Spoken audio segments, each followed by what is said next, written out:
আমারে কোনোদিন কষ্ট দাও নাই, কষ্টের কোনোদিন কাজও করতে দাও নাই। আমি একটা যুবক পোলা, হ্যাঁ কি করে পারি মায়ের কান্দের উপর বসে বসে থাইকে খাতে? সবকিছু মিলায় মা আমি নিজের আর মানাইতে পারি নাই, যার কারণে তোমার সাথে খারাপ ব্যবহার করছি মা। খারাপ ব্যবহার কইরা আমি বাড়ি থেকে বাইর হয়ে আসছি মা। বাড়ি থেকে বাইর হয়ে আসা অনেক কষ্টে পড়াশোনা করছি মা। কষ্টে পড়াশোনা কইরা একটা ভালো চাকরি পেয়েছি। সেই চাকরি থেকে আজকে আমি এত কিছু করছি মা। শুধু চাকরি না, আজকে আমার নিজের একটা প্রতিষ্ঠান হয়েছে, ব্যবসা প্রতিষ্ঠান। সেই প্রতিষ্ঠানের মালিক আমি মা। তোমাকে দোয়াই মা। ও মা, বিশ্বাস করো আমি তোমাকে অনেক খুঁজছি মা।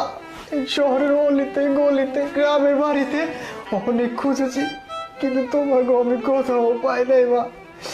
আমার তুমি মাফ করে দিও মা। ও মা, তোমার এই অবস্থা কেন? হ্যাঁ, তোমার এইসব টুকরা হাতে প্লেট এইগুলো কেন মা তোমার হাতে? বাবা, তুই যেদিনকে রাগ করে বাইতে নাইয়া পড়ছস, এর পরের দিন তোরে যে কত খুঁজছি, কত চিন্তা করি তোরে লইয়া।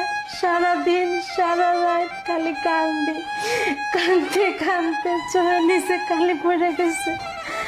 আর খাওয়া দাওয়া এগুলো তার মুখে ঢোকে না। যাই হোক বাবা, আজকে তুই যে এত বড় হইছস, এত বড় প্রতিষ্ঠানের মালিক হইছস, সত্যি আমি অনেক খুশি, আমি অনেক গর্ব করতেছি। আর আমি এখন কি করি, কি আর করুম?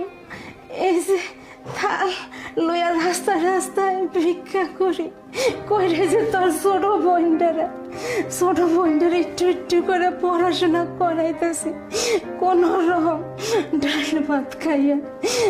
আরে তার মানে ইনারা তোমার মার বোন? তুমি জানো এদেরকে আমি কোথায় পাইছি?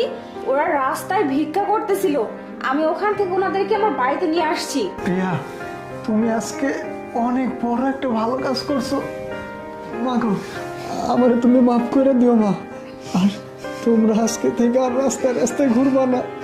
তোমরা আজকে থেকে আমার বাড়িতে থাকবা মা, আমার রাজরানী হয়ে থাকবা মা। তুমি আমার মাথার মনি মা। সত্যি কইতেছিস বাবা? আজকে থেকে আমরা এক লগে থাকবো? আচ্ছা বাবা, আল্লাহ কি রহমত, তোর আমি কত কষ্ট করে খুঁজে পাইছি বাবা। মারে তুমি ভিতরে মা